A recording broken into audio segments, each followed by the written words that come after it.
A sequel that I love more than the first film, despite that first film being mostly regarded by others as a beloved classic. This is not my first go, and I will not be swayed. I'm a Grease 2 fan. Hello? Well, look what TJ Maxx dragged in. Sorry. Who is this? Do you know her? Hi, I'm Lady Genevieve, and on my channel I talk about entertainment media. Today I'm going to be reviewing The Devil Wears Prada 2, but I'm also going to expand the scope of the conversation to share some thoughts on the other works in play here. There is the first book, which was adapted into the 2006 film. There was a sequel book called Revenge Wears Prada, and now we have The Devil Wears Prada 2. In this first section of the review, which I'm going to label as less spoilers, when it comes to the first book and film, full spoilers are fair game for both. This sequel book, Revenge Wears Prada, is not the source material for the sequel film. The stories are completely different. That being said, I'm going to refrain from revealing all of the major plot details of Revenge Wears Prada in this first section, but once we get to the full spoilers section of this video, spoilers will be fair game for both this book and the new film, The Devil Wears Prada 2. With all of that being said, you can decide for yourself how far you would like to proceed into spoilers. I'm not a fan of either one of the books, so I don't feel particularly inclined to hold off on revealing how those stories play out the way that I might if I thought that the books were must-reads that I were going to insist on recommending to my regular audience. The author, Lauren Weisberger, did an internship under Anna Wintour before eventually becoming an author of these books, and for the sake of legality, liability, all of those sorts of things, Miranda Priestly is not Anna Wintour. However, unofficially speaking, allegedly in my opinion, and the opinions of various folks engaging in online speculation, book Miranda Priestly is based on Anna Wintour. Even in the sequel book, Revenge Wears Prada, there is a direct quote which describes Miranda's hair as signature bob as smooth as a wig. Miranda in the movies has never had an Edna Mode bob, but do you know who has that hairstyle as a signature in real life? Anna Wintour. The first film, The Devil Wears Prada, holds a nostalgic place for many girls and women who either got attached to it when it was first released or any point in the years that followed. I read the Devil Wears Prada book for the first time late last year as preparatory research for this sequel film to be released because I knew that I would want to review the film, and as I already told you, I discovered that I'm not a fan of these books. Although the film plays off Miranda's intensity and harsh manner of communicating to anyone that is beneath her in the runway hierarchy, with a more comedic delivery, for example, you've got the jazzy score to create tension and urgency, but never so much of those things to where you as the viewer are supposed to stop having a mostly fun time with the film. I don't experience that first film that way. Overall, that film is largely carried by the charisma and range of its lead performers, and the aesthetic presentation also helps quite a bit. There's plenty of eye candy in the form of fashion, though some of that fashion admittedly now looks hilariously dated in a fun way, like Andy's business casual outfit on one of the occasions when she's stopping by Miranda's home. The book has none of that humor or charm. The first film and book do have different endings, though. In the book, Andy's roommate Lily is shown to be having an ongoing issue with overly indulging in partying. More specifically, it's a lot of alcohol and promiscuity, and this eventually escalates to the point of her getting into a really bad car accident. Some of the details are a bit fuzzy from that book since it's been a few months and I didn't perfectly retain the full timeline of events, but what I do remember is that while Andy is in Paris in the book, she feels conflicted about being there. I think Lily is in a coma at that point, but I don't remember if she wakes up before or after Andy returns from Paris.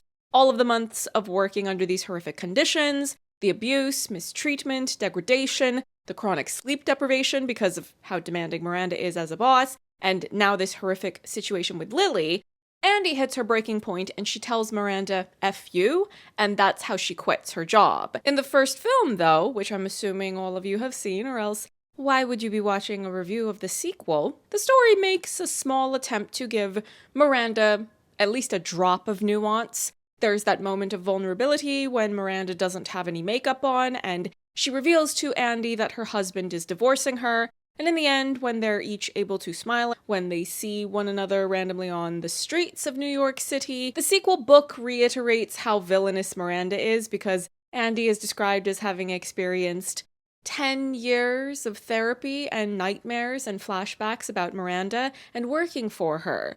I don't think they use the term PTSD in Revenge Wears Prada, but it's not far off from how Andy still feels about Miranda after all of these years. She gets incredibly freaked out if she has to see her again, let alone interact with her. Revenge Wears Prada is bad, it meanders, it feels like it's simply going through the motions, and it was a chore to read. Thankfully, this sequel film, The Devil Wears Prada 2, is nothing like that book, and it strikes a really interesting balance of giving plenty of winks and nods to various details and references from the first film, but also maturing and growing past the vapid toxicity of the first film, which in many ways is merely a mirror image of the 2000s. Perhaps now is a good time for me to give an abbreviated overview of my ambivalence about the first Devil Wears Prada film. To reiterate, phenomenal performances that carry the film and fun aesthetics to look at. The opening montage to Katie Tunstall, delightful to experience when I did my most recent rewatch. However, the story itself was just naff. It's more than the hideous toxicity of 2000s beauty standards, this incessant fat phobia hurled towards extremely thin white women, but it's a story that has little to nothing interesting or meaningful to say. Everyone is constantly picking on Andy, but we're supposed to be fine with her being on mostly good terms with all of these people. Her friends are delighted to receive all of her freebie presents as perks of doing this job, but then they're also messing with her ability to pick up her work phone, which could risk her losing her job. And they act like she's overreacting to their antics, and yet she stays friends with them. Okay. Her boyfriend is just annoying, and his acting is mediocre. I don't dislike his character as much as a lot of the film's fans seem to, but that's more so because I simply find him boring, like milk toast. Miranda, Emily, and even Nigel have their fair share of villainous moments because the runway world is a Shark Tank, and it is the early 2000s, so everyone's just being rude and or fatphobic to Andy, or in general. That boyfriend of hers is just so boring and annoying, though. I know we're circling back to him. Why are you complaining about Andy being swept up in the chaos of this horrible job when they already established at the very beginning of the film that she has already tried to get into journalism through the more traditional avenues within that field and hasn't been able to break in that way? Thus, runway is what Andy has to do to further pursue those goals. And then Miranda is trying to gaslight Andy at the end in Paris when she's trying to act as though Andy betrayed Emily just like Miranda betrayed Nigel, which is objectively false. Miranda has already threatened to fire Andy if she doesn't do exactly as Miranda says. So no, given the power disparity, it makes no sense to try to present Andy as going through a moral crisis of conscience, which leads to her quitting the job. The film has a total lack of class consciousness, no sense of the exploitation of workers by the larger systems in play, corporations. So no, for me, it really doesn't hold up. If I want fun Anne Hathaway nostalgia, I will rewatch the Princess Diaries films or Ella Enchanted, not this. If I want fun Meryl Streep nostalgia, I will rewatch Mamma Mia, the first one, or Death Becomes Her, not this. This sequel works because the characters have evolved. The story has been injected with a sense of urgency and thoughtfulness that its predecessor lacked. Yet somehow, the whimsy and sense of humor always ensures that the audience will have the fun they're searching for. What I never would have guessed, particularly when using the books as a point of reference, is that the people making a Devil Wears Prada sequel would use this fun classic as a Trojan horse to address the catastrophic erosion of journalism, the arts, literally any and all media that has been made worse because of tech and finance bros. Before seeing the film, I was worried that it was going to be a tone-deaf reputation laundering product for the benefit of evil people who exploit workers, especially in the fashion industry, but not exclusively to that. You know, evil people who do things like allow the Bezoses to be co-chairman of the Met Gala. The Devil Wears Prada 2, it reintroduces us to Andy, who has had a great run as a journalist, but she and her colleagues are fired because of this corporate erosion of journalism. Reminder that allegedly Jeff Bezos bought the Washington Post so that he would allegedly have a propaganda machine to allegedly brainwash the masses into not rising up against billionaires, allegedly. As for Runway, the magazine is now largely digital because print journalism, physical magazines, and whatnot are one of many endangered, if not extinct, entities thanks to late-stage capitalism. Thus, it's time for a reunion, and one of the things that the film has really honed in on is not just this ringing of the alarm, but also the fact that if you focus on these larger systemic issues, you have a perfect way of positioning Miranda as no longer being the primary villain of the story, you know, the way that she is in the books and allegedly in real life. The books have absolutely no awareness of true privilege and systemic injustice, oppressive power structures and institutions, let alone attempt to address those in meaningful ways. With The Devil Wears Prada 2, on the dramatic stakes side of things, the urgency and danger of this story feels extremely real and timely to address.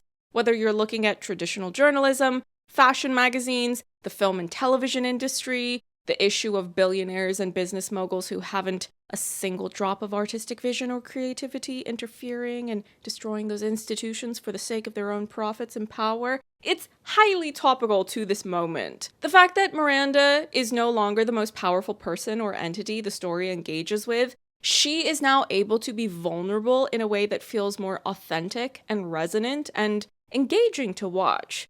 Then, on the comedic side of things for this film, it's been 20 years since the previous one, and the evolution of cultural and social norms is a fantastic opportunity to explore new jokes. I know I have some people among my more regular viewers who are especially looking forward to seeing this film because Simone Ashley is in it, and one of the recurring jokes that she gets to be a part of is that she is the first assistant of Miranda, and one of her responsibilities is that anytime Miranda says something in a meeting that is no longer acceptable, she has to give Miranda a little head shake, a polite correction, something to help instruct Miranda so that she doesn't get herself into trouble, particularly if she were to say something that is not PC, whether it's in an interview or any other situation where it could end up getting out to the masses and negatively impacting Runway.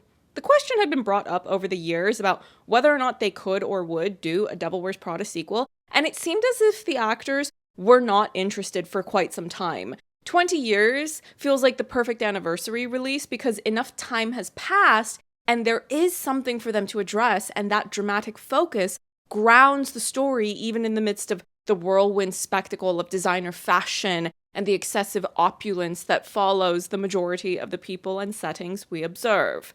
Considering that the strength of the lead performances was a major highlight of the first film, it was no surprise that the four leads all delivered exactly what they needed to in order to make this film the best that it could be. But I will give an honorable mention to Justin Theroux. I won't say too much about his character in this less spoilers section, but I will say that he fully committed to the bit. He was one of the biggest surprises of this film, though the main surprise, as I already said, was this dramatic narrative and depth of storytelling that I did not expect them to dig into. There was something so supremely satisfying about watching Anne Hathaway urgently making phone calls to complete important tasks. I really want to offer more compliments and talk with more specificity, but we're going to need to jump into full spoilers in order to do that. First things first, I want to share a quick overview of the Revenge Wears Prada plot, just so you can understand how put off I was by that.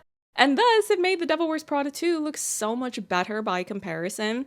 In the sequel book, Andy and Emily have started a bridal magazine together. It's called The Plunge. Andy is engaged and gets married early on in the book, despite having found a scathing note from her husband's mother right before the wedding. And this note says that she doesn't approve of Andy and wants her son to get back together with one of his ex-girlfriends whom he had run into while he was on his bachelor's trip, and then didn't tell Andy about that reunion.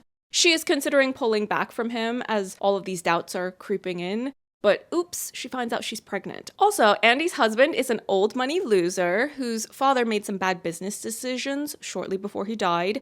So now he's desperately trying to get the family fortune and prestige back up to where it used to be, because it's kind of embarrassing to have to sell off many of your extra properties and now you have less of them than you used to.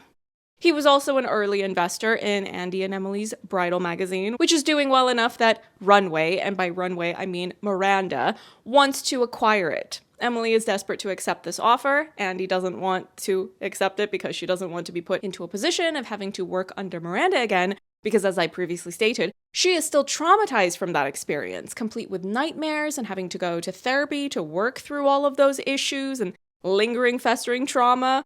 Andy's husband also wants her to accept this deal, and it's very obvious that he wants a payout to try to regain more of that status and fortune, because being filthy rich isn't enough. You need to be filthy, dirty, stinking rich.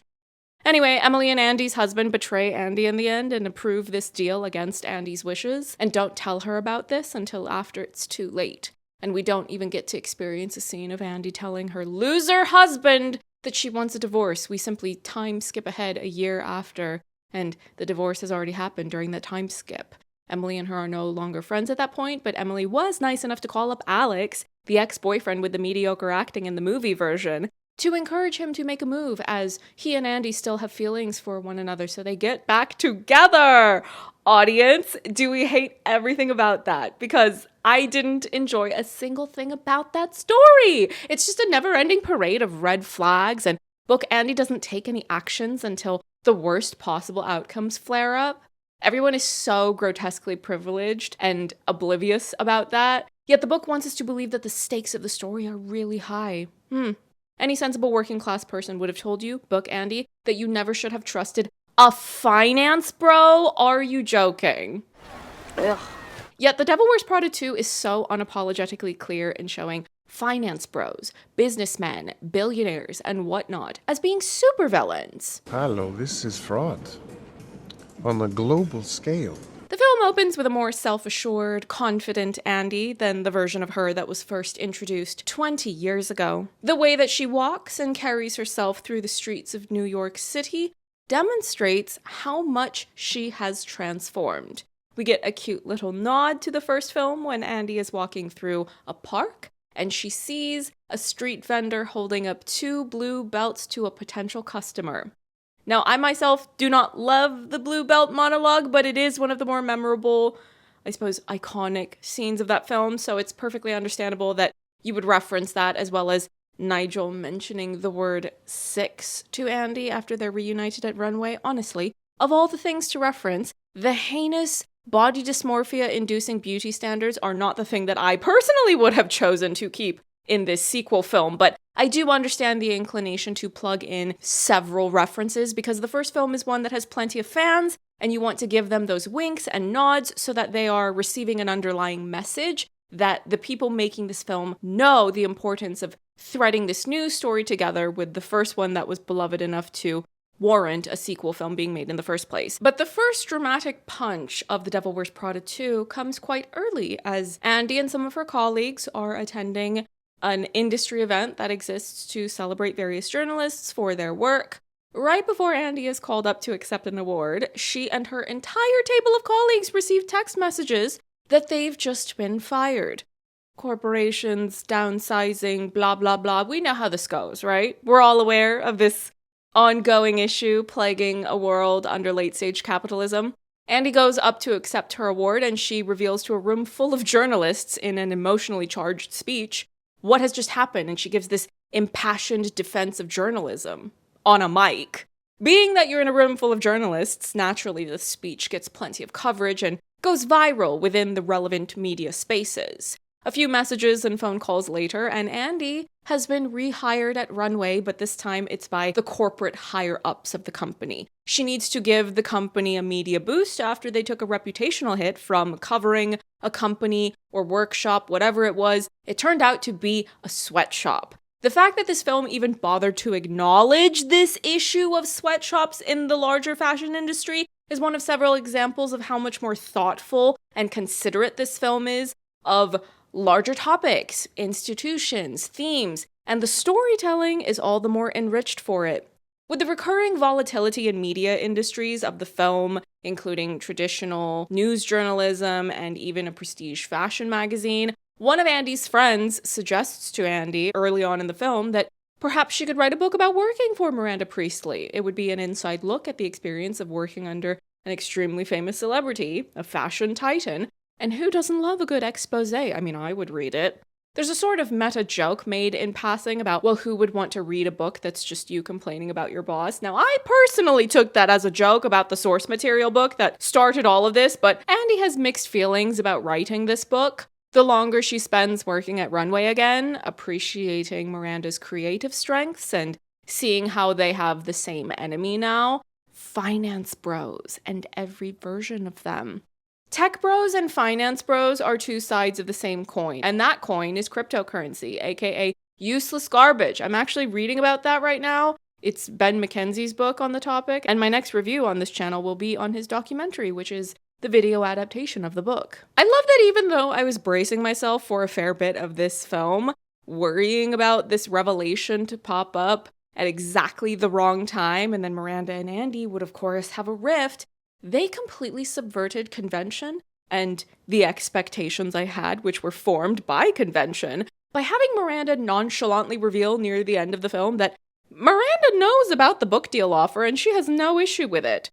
I mean, by then, with all that she and Andy have been through together 20 years ago, and especially all the things that happened more recently, and how above and beyond Andy has gone to help Miranda and Runway as a whole, all of the battles they had to fight together to save Runway from being ripped to shreds by finance bros? Who cares about a book? Andy can write it. Let her tell the truth. This is an evolved Miranda. Now, she's still tough, but she's also lived 20 years of life and industry upheaval since the first film. It's so clear that Miranda and Andy are not each other's enemy, and they know that. It was the best and most meaningful way for that subplot to wrap up, so I give that subplot full marks. The Devil Wears Prada 2 has a revolving door of cameos from various famous people, at least half of whom I don't think I recognized. Even when we were at Miranda's home in the Hamptons, and there were these celebrity guests there whom she was introducing by name, I kept thinking to myself, well, I don't know who that is. In many ways, the presence of celebrities is little more than set decoration, set dressing. They're mostly pieces of furniture to make the setting more believable of these various lavish events and settings, be they in New York City, the Hamptons, or my favorite setting of the bunch, Milano.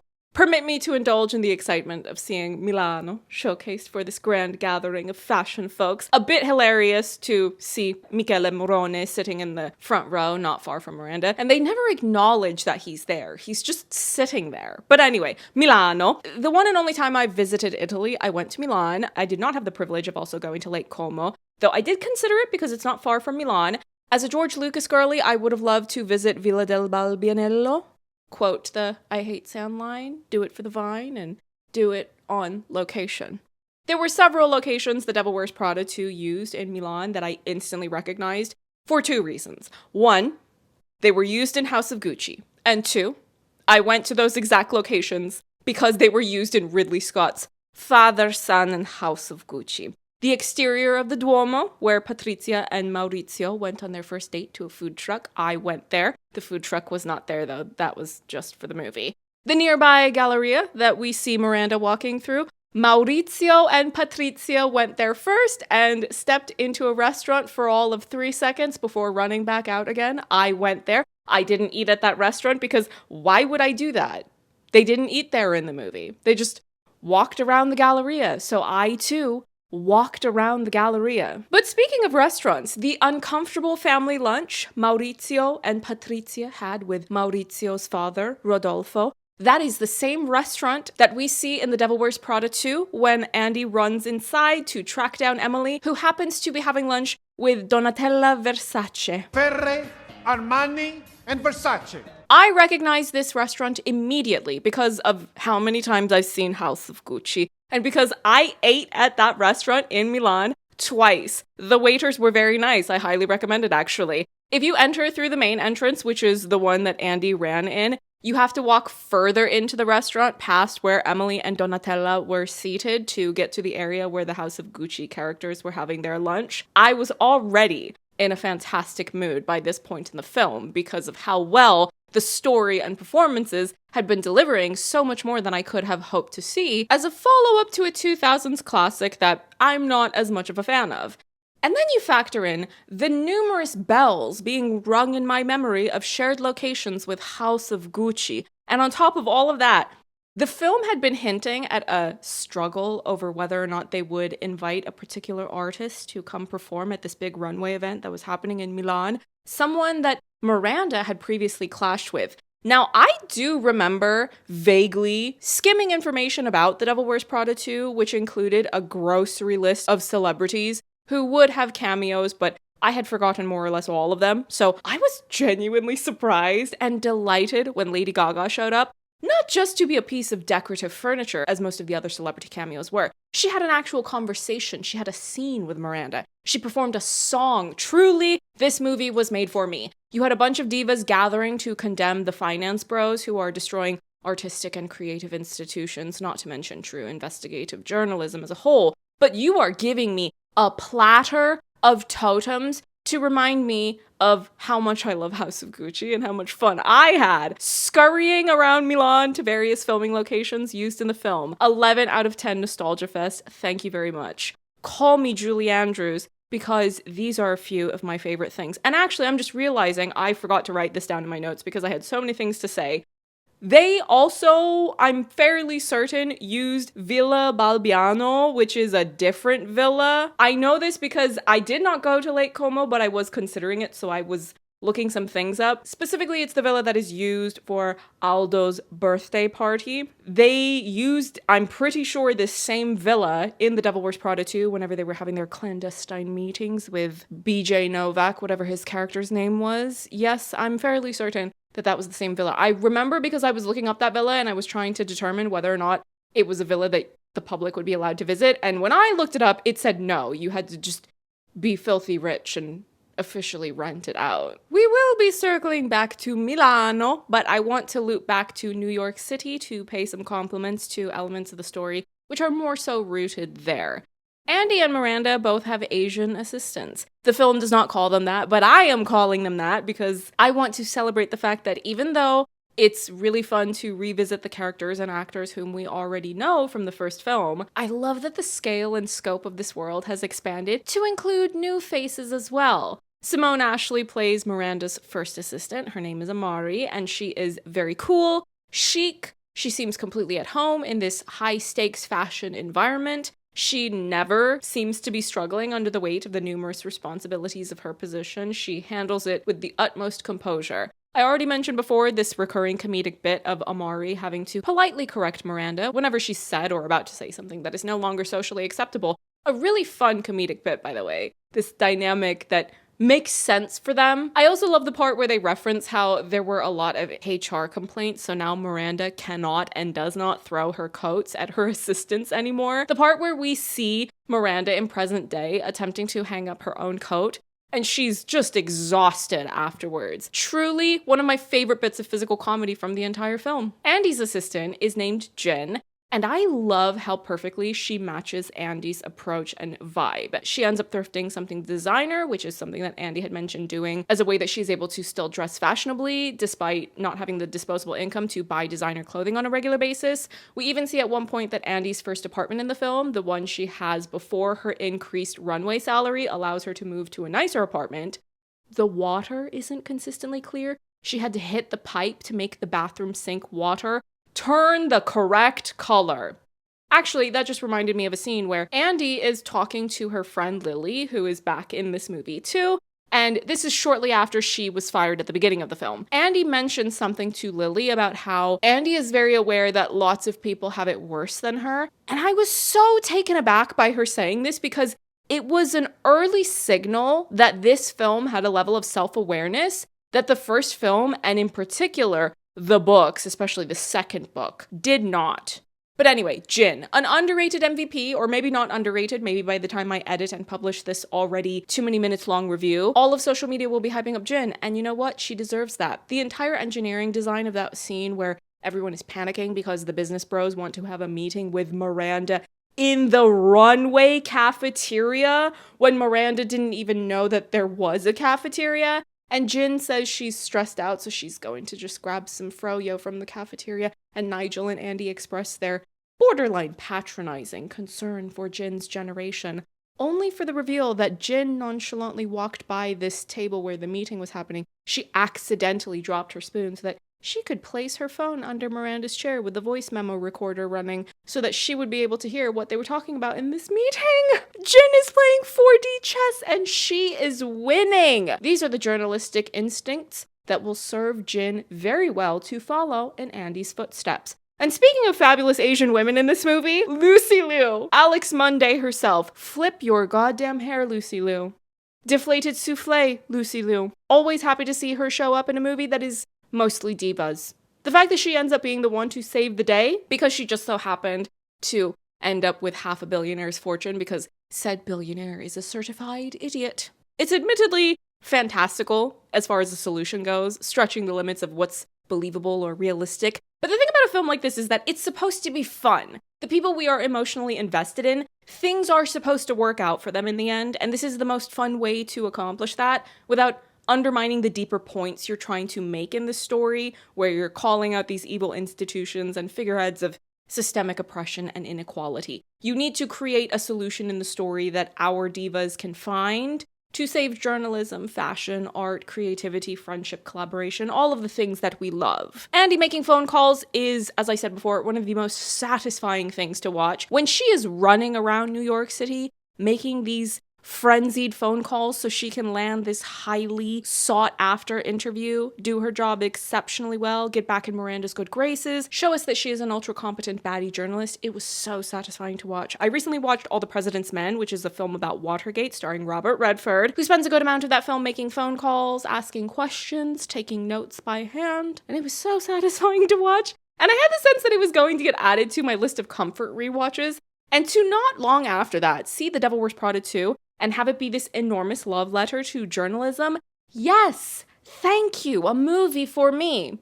But now, let's go back to Milano. Yes, good. Andy was shown to be yet again hastily making phone calls to try to stop this deal that had gone bad. And once again, it was supremely satisfying to watch. She needed to get a hold of someone to stop this deal Emily had orchestrated for her idiot billionaire boyfriend to buy Runway, but not to save Runway. It's actually a gift for her, Emily. A few thoughts on this. One is that the way that Miranda reads Emily when she tells her, "You're not a visionary, you're a vendor."